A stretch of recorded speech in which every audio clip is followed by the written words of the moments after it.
on. We're on. We're here. What's that? This is Episode it. 130 of Heroes of Handheld with me, Chris, and him, Well, it's Colin. not. It's 131, not 130. So you've just messed it up already.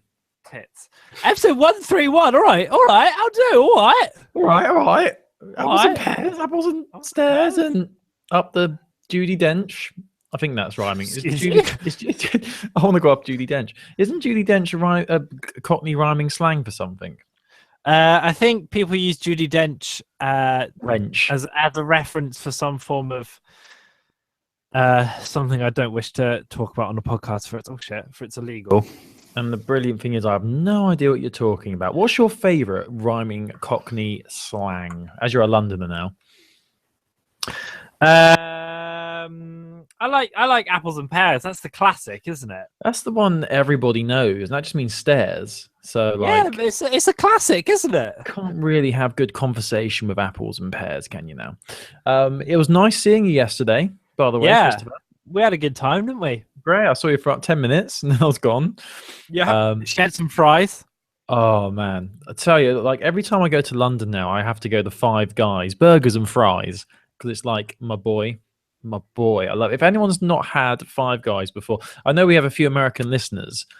They probably are like, oh, we've had Five Guys for years. What are you talking about? Well, it's actually quite new here in the UK, and we've only got them in our major cities at the moment. There's two I know of in London. One on a corner somewhere, and then one near Oxford Street. But me and Chris went there yesterday, and it was such a treat. It's expensive, but it's worth the money, in my opinion. And the thing is, as well, in the UK, like I get the impression in America, Five Guys is, there's a lot of shops like it, but in the UK, we don't really have many shops dedicated just to burgers, apart from Burger King, which is shit. We don't have many chain fast food places that are kind of pick your burger and all the stuff on it. Because even I don't know, Byron or GBK or Honest Burger, you pick like a preset thing. Whereas Five Guys is like, hey, have a burger and you get to pick all the shit you want on top of it. And that's like mind bending. That's so cool. That is my favorite part, how you can choose all the things they put inside it, because I'm not a fan of gherkins, never have been, never will be. And I find with most burger restaurants in the UK, they just shove gherkins in without even asking you. I hate it. But yeah, Five Guys is amazing, and we enjoyed a bag of chips. Oh, it was so nice. It was like our first date. It made me all tingly. But yeah, Five Guys is awesome. And one thing I want them to bring over, there's a chain in America.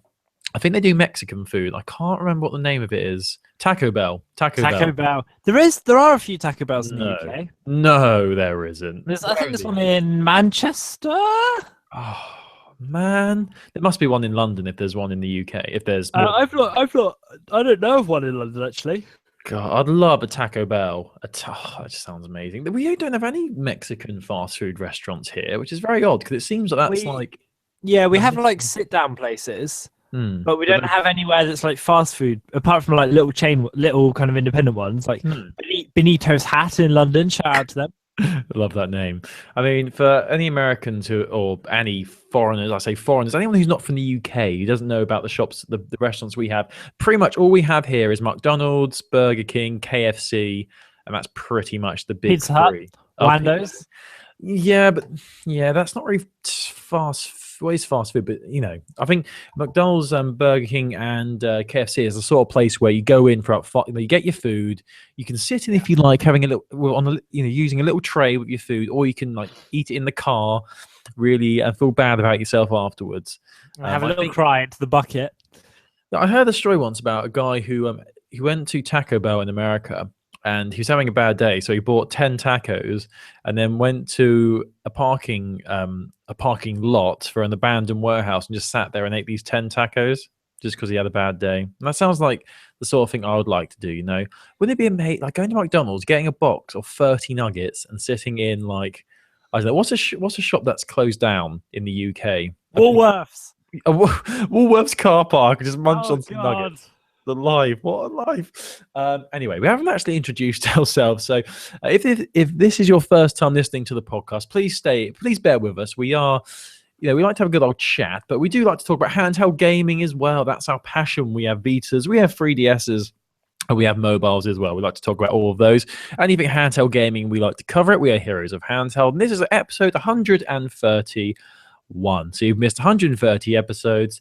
Now, here's most of our episodes are about an hour long. So if someone who'd never listened to our shows before had, wanted to start from the beginning, how long do you think it would take them to to listen to every episode and then be up to date? Like if they were to listen continuously. Oh God, it's like a week almost. No, 5 days, something like that. No, that's wrong. That's wrong. So there's 130 episodes. They're an hour each, so it's 130 hours. 24 hours in a day, 48 hours in 2 days, 96 hours in 4 days. It's about 6 days. Oh my God, it's almost a week of listening to us talk crap for like an hour. That is some dedication. I remember about a year ago we didn't have someone who said he was going to do that, but back then we only had like 80 episodes. So I wonder if he ever did that. Yeah, I'd love to know what happened. Nice shades, by the way. Well, why have I just put these sunglasses on, Colin? Why? Please tell me. Because we're going to just go straight into the news, because MyNintendo has finally launched. And I'm putting the sunglasses on because when I open it up on my website, it makes me feel like a celebrity. Now, it's so cool. Have you mentioned MyNintendo before? Yeah, loads. So this is so I should know what you're talking about then, shall I? So here's what we're going to do. Yeah. Right. This is Nintendo's new reward system. We've been talking about it for ages. Miitomo is also out. We'll talk about that later on. I am going to complete a mission live on the podcast. So you sign in, and we're going to take you through how it works. Is you sign in, and it says, "Welcome to MyNintendo. Complete missions and earn points that can be redeemed for rewards." Let's try by starting. How do you get these points? I hear the listeners screaming. So there's two types of ways to get points. There are either the free ones you can get, which will give you like wallpapers and stuff, or you can earn points by buying things, and that will get you credit you can use on the store. I'm scrolling down to missions right now. There's already a mission up, which is start using MyNintendo. Finish that mission, and you'll get yourself 100 silver points. Wow. How many points do you need to get something good? It doesn't actually say. I'm just going to go to the reward screen now. So I just earned 100 silver points. I'm going to head to the reward screen. You click on the reward things, and it's like you can go to a thing called Point Box. You open up Point Box. You're like, oh, yeah, I want to get Point Box. Apparently, that's what I'm spending my money on. It's a box that stores Nintendo points. So I've just earned myself a little points box. What a treat. Where you can put your points in. Ooh! What a treat. Sound effects. Oh, it's really loud. If you bought a game, would you get loads of points? Yes, but you get gold points, not silver points. So yeah, you should go on mine. I've got 50 silver points now. I'm kind of a big deal, actually. So hear me out. So if you were to buy, how many games and how many stars? Not stars. How many points would you need before you could buy a Mario game? Do you know that? Do you know the maths? I don't know the maths. I've literally, Colin, I've just logged in for the first time. So brilliant. Please give me a bit of time to get used to how it all works. I'll give you till the end of this episode to get used to everything. All right? Man, no pressure. No pressure, right? Oh, okay. I can view the rewards. This is jazzy. Definitely go to my.nintendo.com if you want to get in on this. The first one of the things is my Nintendo. Oh shit. Okay. Nintendo Picross will cost you 1,000 points. Currently, I have 50. Is that gold points as well, not silver? No, that's silver ones. That's ones you get for free. The gold ones, it doesn't. I don't actually know how quickly they accrue. Yeah. Well, it's a good idea. I do like the whole point system. I like nectar cards and loyalty cards at coffee chains. I've always liked that idea. But I don't think you'll be getting anything. I think we're a little while away just yet. I think. Yeah. So that's cool. Well, keep playing with that whilst we're talking on this week's episode, because I'm sure you are the shining light that's going to, and everyone's going to follow you into the darkness. So you're like the shining light of hope for everyone. So if you mess this up, you're pretty much going to ruin everyone's life. So just think about that. Okay. Whilst we're playing, I'm going to download the new Nintendo app Miitomo, which links to your My Nintendo account. Hey, and you get loads of points from playing that as well. I've heard about that. They were talking about that on a news website I saw. What is Really? that? Me Tomo, whatever it is. It's an app for your smartphone Hmm. which lets you customize a me, and you can add friends. You can create a me, learn about your friends, and items and points for your My Nintendo account. All So, this, it looks quite fancy, if I'm honest. really, all this stuff just sounds like they've reworked what they had previously. Is that about right? They've just Yeah, reskinned this is everything. this is the launch after it all got rebranded. Yeah, you're Hmm. spot on. Yeah, but it's always good to rebrand things. It's always good. It's a bit like in TV shows, like the episodes that have the most viewers are the premieres and the finales. So that's why Really? they now have mid-season breaks in TV shows because that's what draws in the audiences. Fun for That's you. really interesting. Not too sure what relevance that has, but there you go.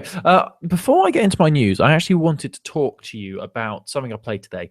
I finally played the second episode of the Walking Dead Michonne miniseries from Telltale. Oh, It came cool. out a couple of days ago, and I played it today. And no exaggerate, I recorded myself playing it, so you can watch this via my YouTube channel, when I upload it later tonight. But what I will say is, I don't say this lightly. I would say that this episode is probably one of my favorite episodes Telltale's has done, full stop, ever on any of their series. So, Wolf Among Us, Game of Thrones, Walking Dead. Absolutely fantastic episode. It's called Give No Shelter. I don't want to give anything away if you've not played and it's the first episode yet, but fantastic opening, great writing, fantastic villain in it as well, who you actually hate so much after something they do. And there's a good choice you have to make at the end, and I think it will have a heavy bearing on the final episode.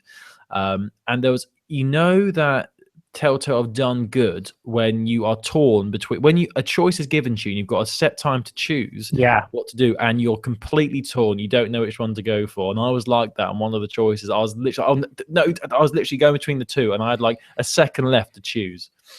Seriously, it was brilliant. So I would definitely recommend the Michonne miniseries from Telltale. At the moment, I say it's pricey. I mean, it's £10 for 3 episodes, which is about £3.33 each for each one, which isn't bad really when you think about it. But I mean, I think Chris, when I met you the other day, you were telling me how you managed to get the whole Game of Thrones series, so 6 episodes, Yeah, it was about a like fiver. six. Yeah, it's about. I think it was between £5 and £6 as part of the Easter sale. Hmm. So good. Like, I'm really looking forward to playing it. I mean, on the Uh, PlayStation Vita, The Wolf Among Us, the entire series is £5 at the moment. So is The Walking Dead it's season 2. amazing. You really have to play these games. Like, and I know we sound like a broken record. We go on about Telltale all the time, but it's just staggering. It's so good. They are really good. They're really engaging, and though obviously people have criticized them because they sometimes give you the illusion of choice when actually you don't have any choice how the story plays out. It's just fantastic. It's just their writing, which I love so much. They put so much effort into the story.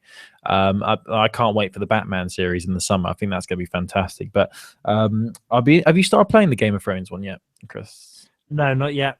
It's on my to playlist. Sorry, I've just discovered a secret game on my. Click the block for more. Right, back to you. Sorry. Sorry, say that again. You cut out when you said your thing. There's a secret game on my Nintendo. If you click the little block on the bottom right. Oh my god, that sounds cool. What So game is good. it? Do tell. No, it's crap. It just earns you a couple of points. Brilliant. Anyway, so if you want to watch me play the second episode of the Michonne Telltale series, it'll be on my YouTube channel later tonight. So I will put a link in the article for this episode. But definitely recommend playing it because the first episode was okay. Second episode, absolutely mind-blowingly fantastic in my opinion.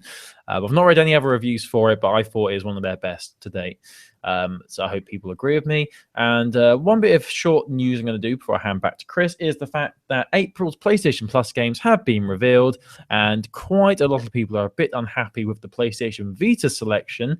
I've got that impression through the Reddit page, the PlayStation Vita Reddit page. Sorry, a lot of people not happy with these games, and I'm not going to lie, the two games that are coming to PlayStation Vita I have never heard of before. So the first one is called A Virus Named Tom, and it's a indie action puzzler featuring looks like a robot So there you go. I mean, it came out originally in 2012. It's on Windows OS X and Linux. It might even be a new release, actually. I know Sony do that sometimes. They put brand new indie games straight onto PlayStation Plus. Let's just have a look. Oh, yeah. So this is going to be a brand new game on PlayStation Vita, which explains why I've never heard of it. It's going to be releasing on April the 5th, which is the same day that the new PlayStation Plus games go live. So it's called A Virus Named Tom. As I said, it's a platform, sorry, it's a puzzler. We've got a lot of puzzle games on the PlayStation Vita, but we look forward to that. And it looks very futuristic-y. It looks like they're on a spaceship. Looks like there's robots, so could be pretty cool. So look out for that. And the other game that's coming to PlayStation Vita, which is on PlayStation Plus for April, is Shushimi.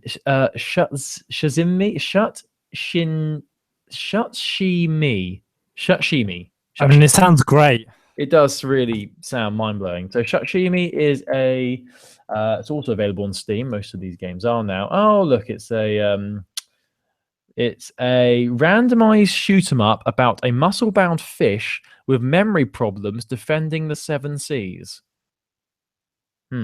So there you go.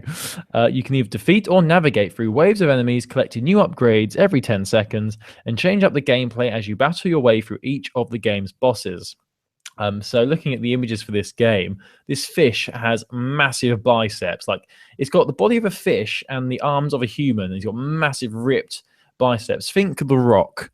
Looks like that. And he's wearing a hat that looks suspiciously like Mario's hat. So there you go. So those two games are coming to PlayStation Vita on PlayStation Plus, and a lot of people aren't happy about that because it's not really the best games, let's be honest here. But I think at this point, most games have been on PlayStation Plus now. I think all the decent games on Vita have gone on to PlayStation Plus. I think they may be scraping the bottom of the barrel here, but I don't know. There might be fans of these two games out there. So if you are fans of either A Virus Named Tom or Shatsimi, apologies, but I've just never played them. So there you go. So that's the PlayStation Plus lineup for Vita in April. And we're very happy for that. But before we go back to Chris, I think we had a tweet last week from a listener saying that they wanted our thoughts on PlayStation VR. Oh, yes. Yeah. So I just want to quickly cover VR and see, I'm interested to see, because me and you have not really ever spoken about this. I know the Oculus Rift is out now, and the PlayStation VR is going to be out in October, and it's going to cost £349. And that, I believe, is just for the headset and the hand. You have the PlayStation Move controllers as well. I would assume that's probably bundled in with that 349. But I mean, early reviews for the Oculus Rift are very positive. I mean, personally, I saw VR similar to 3D movies in the sense it was just a bit of a gimmick. It was a what's the saying? Flash in the barrel, whatever it is. Flash in the pan. That's it, flash in the pan. But no, I mean, people seem to really be digging VR. I've seen some really interesting videos. I saw a cool video on Reddit, actually, the other day where these people were playing an Oculus Rift and they had the headset on. And they had a plank of wood in front of them and a fake cat, like a little model cat. And it's funny, you didn't see what they were seeing in the headset. You just saw them, and they were like balancing on this board with their arms out, and they were holding this cat as if it was like their own, like a real thing. And then you saw what they were seeing. They were actually on like the 100th floor of a skyscraper, and their pet cat was at the end of this plank of wood. So they had to balance on this big plank of wood and get their cat. And I just thought that was really cool. And people were loving it. Like these people playing this game were like, getting really nervous and tense because like when you saw what was in the headset, it really looked realistic, like like the world below you and stuff. So that was really cool. I think where VR is going to succeed, it's going to be with horror games, in my opinion. I think there's a lot of things that developers can do to make really being in an immersive horror game, like trying to think of those big horror games from a few years ago. I mean, Five Nights. Slender, yeah, that'd be a perfect example. Five Nights at Freddy's might be interesting if it was a VR game. So I think developers have a lot of scope there to play with it for the horror genre. But in terms of other genres, it's difficult really because obviously in a lot of games you have to run around, you have to kick things, you have to shoot things. So obviously for VR, you're going to be inside the game, but you're not going to necessarily be able to interact with things properly to make it a proper VR experience, if you know what I mean. So yeah, I mean, in terms of the PlayStation VR, coming out in October, 349, which is the cheapest out of all of them. That's cheaper than the Oculus Rift and the HTC Vive, which is the two competitors there. But it'd be interesting to see how well it sells. And when you think, obviously, 349 for that headset, and that's not including the PlayStation 4, which you need to have anyway. If you don't have a PS4 and you're getting it all from the start, it's going to set you back probably about 600 quid, which is a lot of money, and that's before we even include any games in there. So it's a lot of money, but people seem to really be digging it. So I guess it'll be interesting to see how it goes when we finally get the PlayStation VR release. But what's your thoughts on VR gaming and that sort of technology? I think it looks really interesting, but it feels too expensive to catch on, because, like you say, it's the fact you need to buy the headset, the controllers, and then you need a PlayStation on top of that. Like, it's going to add up really quick, and I just can't. I think people will buy it, but the thing is, I personally won't be getting it because I remember the way that Sony did, or indeed didn't, support the Vita. And I'm thinking, if you did that that was 200 quid, are you going to support something when it comes out and it's, costs almost double that? Yeah. Like, I worry about them releasing these things and then just kind of leaving it. And I feel like I don't have enough evidence from them anymore that they care about stuff once people have bought it, because it used to be that, so like, when Sony were not losing, but when Microsoft was dominating a lot more, Sony really were like the company that cared about the people that bought their stuff, and they cared about the games, and they cared about like their audience and keeping them kind of interested and entertained. But since they've become the dominant party, it feels a lot more like they release stuff and stuff comes out and then they're just like, yeah, enjoy it. And then they just walk away onto the next thing. And it's like, I don't want to invest that much money in something that might not get the post-release attention it requires, really. I mean, when you think about, obviously, I acknowledge what you were saying about Sony supporting it in a moment, but I'm just thinking that there's been rumors circulating the past few weeks that Sony are already working on a new PlayStation 4 machine. Yeah, like a 4.5 one. Yeah, so I mean, the PlayStation 4 is barely 2 years old. I can't remember when exactly it came out, and they're already looking into releasing a new one. Maybe they want to do a 4.5 because that will have better technology to proper support VR gaming. But you sort of think, oh, that's a bit of a slap in the face to everyone who's bought the normal PlayStation 4, if perhaps that one's not as powerful to run VR gaming as much as the 4.5. Yeah. But yeah, it's interesting to see what they would do. I mean, if the PlayStation VR doesn't sell well initially, it'll be very interesting to see how long Sony give it before they stop properly supporting it, like as you said with the Vita. I mean, to be fair to Sony, they did support the Vita for about 2 years after it was released. They didn't market it in the best ways possible, but they still supported it. They brought games out. So it'd be interesting to see how long they give PlayStation VR if it doesn't sell as well, perhaps. But I think the price point is going to scare a lot of people. But it'd be interesting to know how many units they would need to sell to make a profit on all they put into this.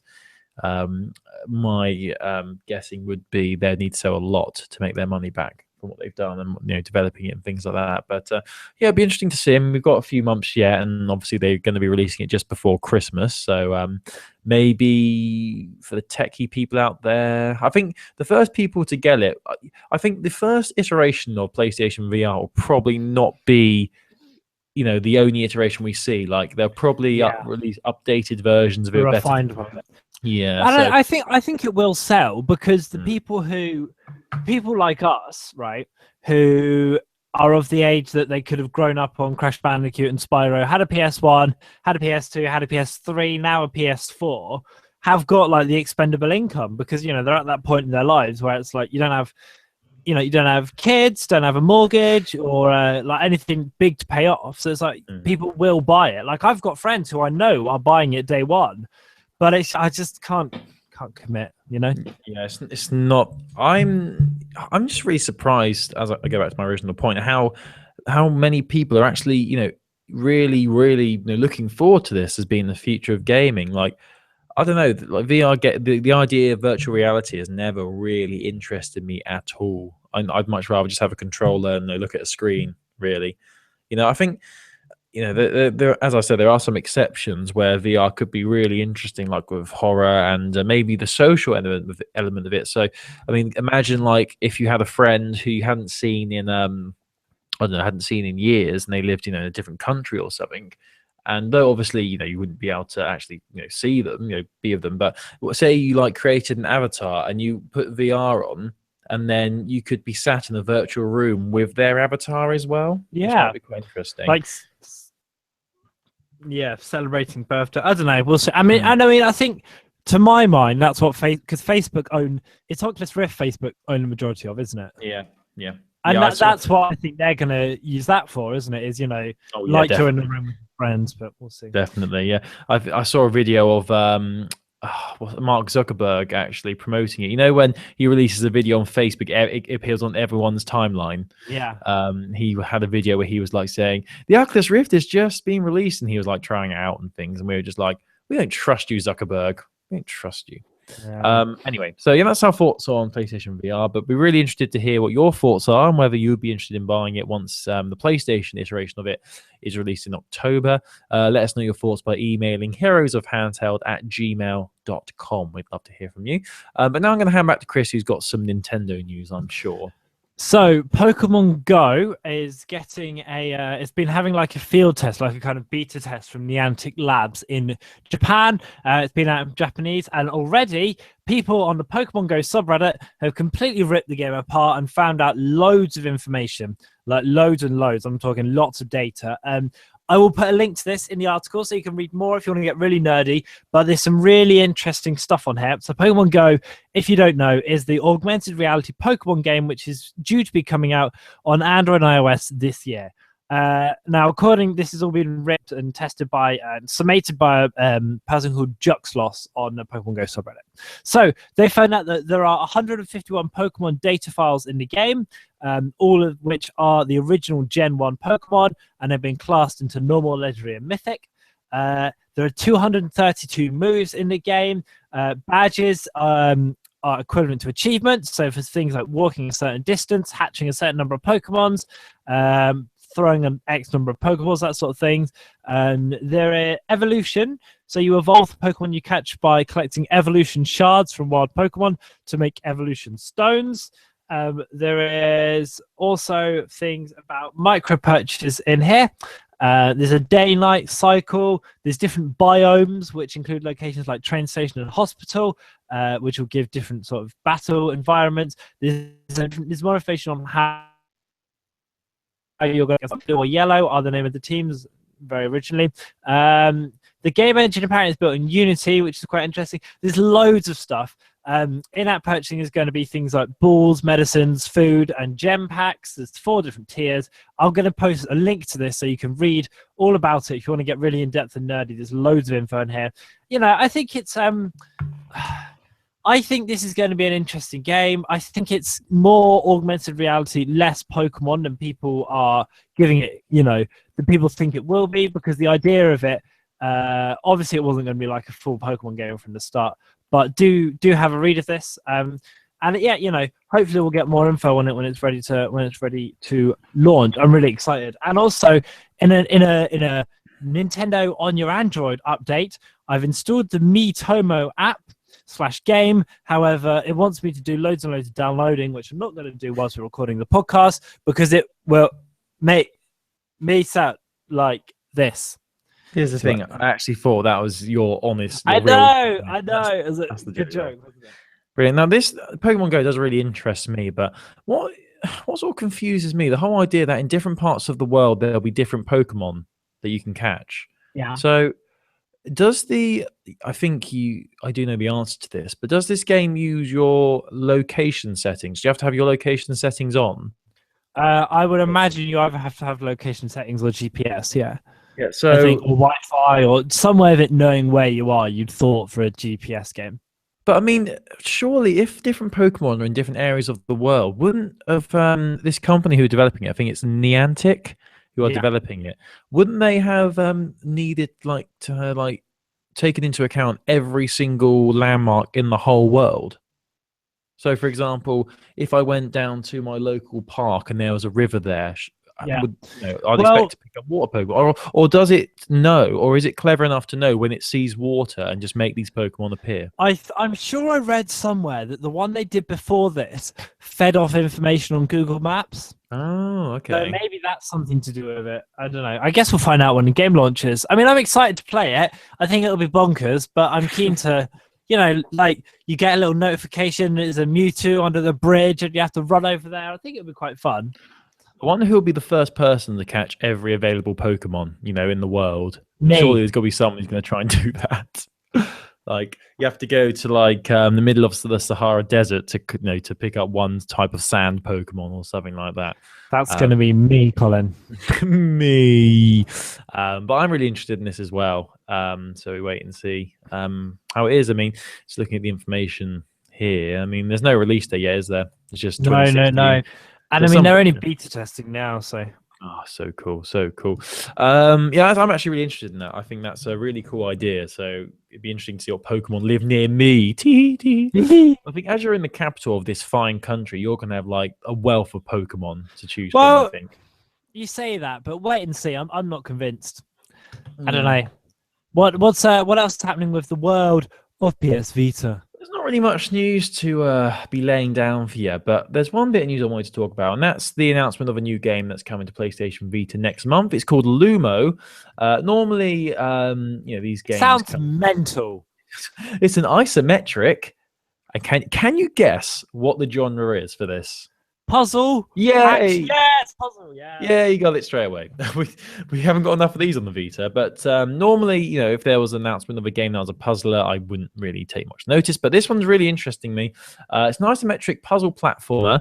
It's from a company. Well, it's actually been developed by two companies: Rising Star Games and Triple Air.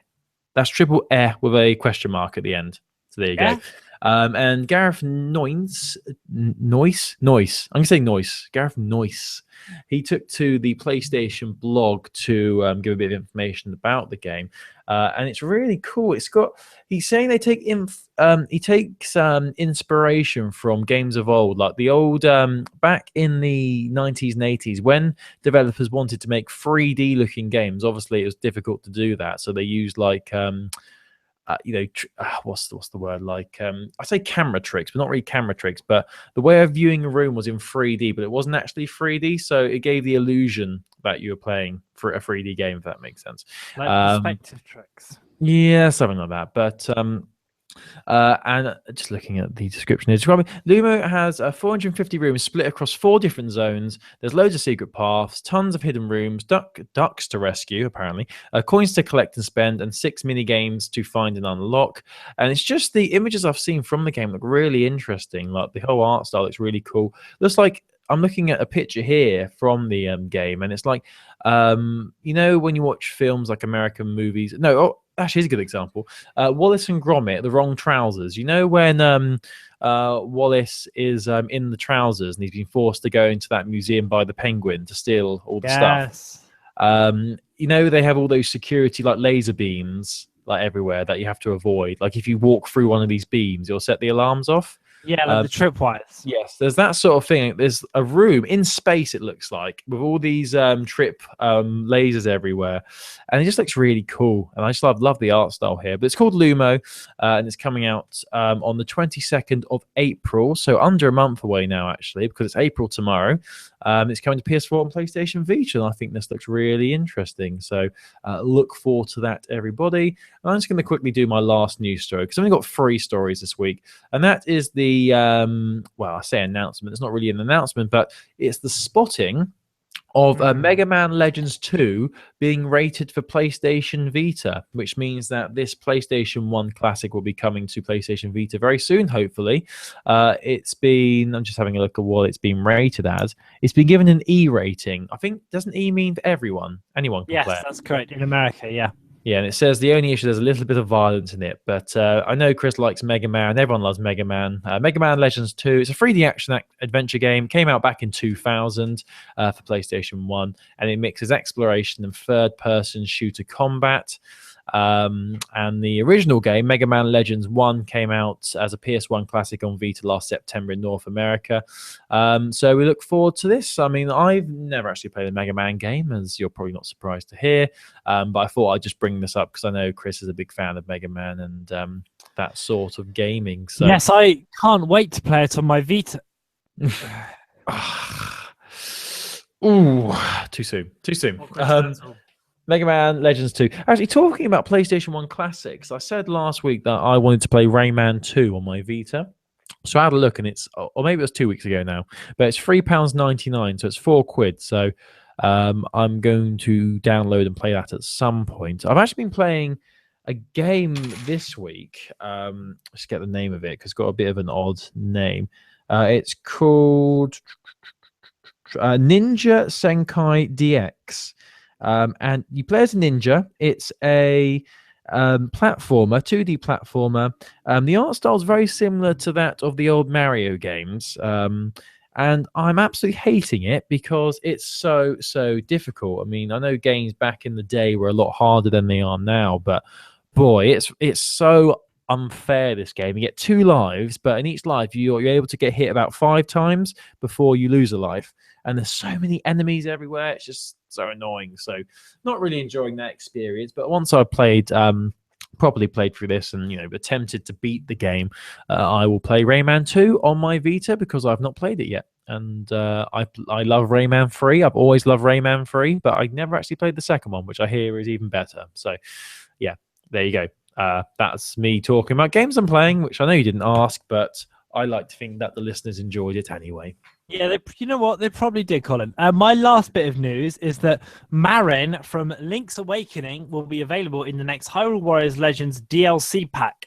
This is from they were doing a little speech, a developers panel at WonderCon, and Marin is the young girl from Main Village in Link's Awakening. She's coming to Hyrule Warriors second DLC pack and to Hyrule Warriors on the Wii U as well. She looks a little bit older. I don't really know this, but I'll put a picture in and people might know who she is because I'm not 100%, haven't played that one. But yeah, it's, Link's, I've yet to play Hyrule Warriors the full game on my 3DS. I think I'm going to wait for it to drop in price a little bit, but I am excited to try it because I liked what I enjoyed what I played and did the demo. So fingers crossed the full game is good.